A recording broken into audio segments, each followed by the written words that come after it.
A reading from the Holy Gospel according to John. In the evening of the first day of the week, when the doors were locked in the room where the disciples were, for the fear of the temple authorities, Jesus came and stood in their midst and said to them, "Peace be with you." Having said this, Jesus showed the marks of his crucifixion. The disciples were filled with joy when they saw Jesus. Jesus said to them again, "Peace be with you. As Abba God has sent me, so I send you." After saying this, Jesus breathed on them and said, "Receive the Holy Spirit. Whose sins you forgive are forgiven them, and whose sins you retain are retained." The good news of salvation.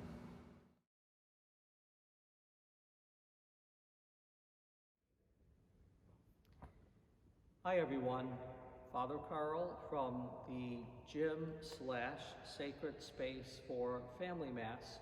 I'm here to say hello, but also on this weekend of the Feast of Pentecost to offer a little reflection on this wonderful feast in the midst of the coronavirus pandemic. You'll notice alongside of me is the beautiful confirmation banner that the students made. It was the weekend of confirmation that also church was closed down. It was actually the week later, and so the family mass never had the benefit of seeing the beautiful banner at Mass. So here we are today, and I'd like to offer you this little reflection. So I've been thinking about Pentecost and celebrating it for myself and all of us in the midst of this world pandemic. I want you to remember with me, before the first group of believers gathered to share stories about Jesus and break bread in his name, there was this Pentecost event. Before the church grew into the structure we know it as today, before there was Mass with Eucharist, which coronavirus has really hijacked from us these past 2 months, there was this Pentecost experience. And so let's not forget today, as we celebrate this weekend the Feast of Pentecost, although we are separated physically from being together at the table of the Word and Eucharist, although there is still so much uncertainty and fear around this global pandemic that we have all been living with, we are held together, strengthened by the same gifts and power of that Holy Spirit given to the disciples on that first Feast of Pentecost. Now we may think about that and say, but if you really think about it and let it sink into our minds, our hearts, and our souls, we have to say, wow.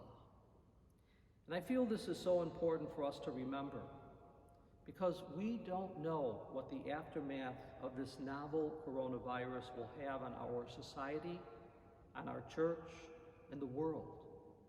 But one thing is almost for certain: we will never be quite the same. Hopefully, we can learn valuable lessons from how fragile we all are in this global family. But in the meantime, there is still fear facing the unknown. We worry. We worry about getting the virus, worry about the sick and those who are caring for the sick. We worry about health care workers and first responders. I, as a pastor, worry about how this economic effect will not only impact our families personally, but how it will affect the world and the church and our community. What's it going to be like once we open up church? What will it be like when we have Mass again? There's so many different things that we're hearing about. Only 100 people wearing masks. I'll be wearing a shield to distribute communion.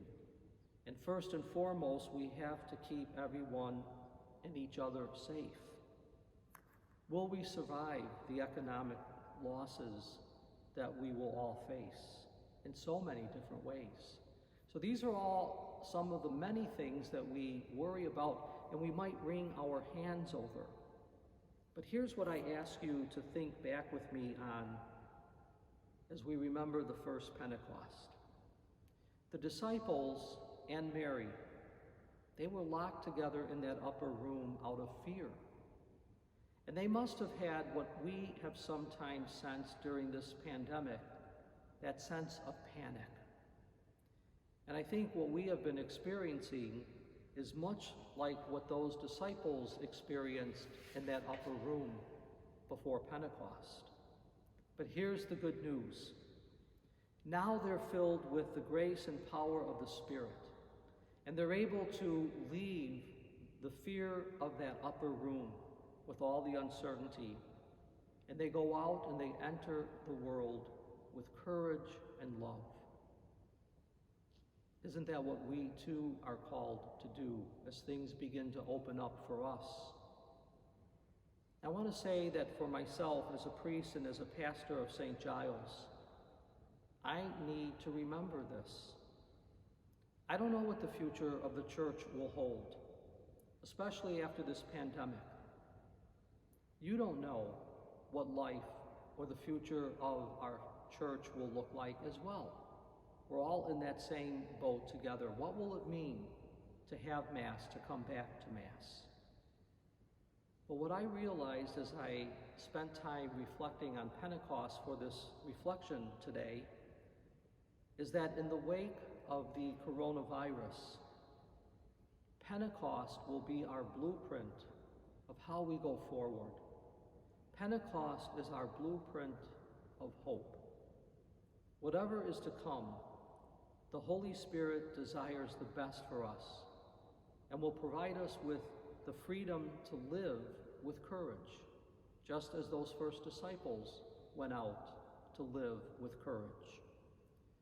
A very wise woman in my life once told me this saying that I have never forgotten: the branch that doesn't bend will break. We face uncertainty, but we're sent forward, not alone, but with the gift and the power and the courage of the Holy Spirit that'll help us to continue to be flexible together. And so Pentecost is our blueprint of hope.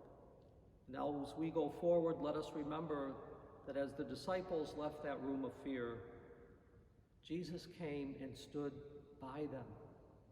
And what did he say to them? What he said to them, he also says to us: peace be with you.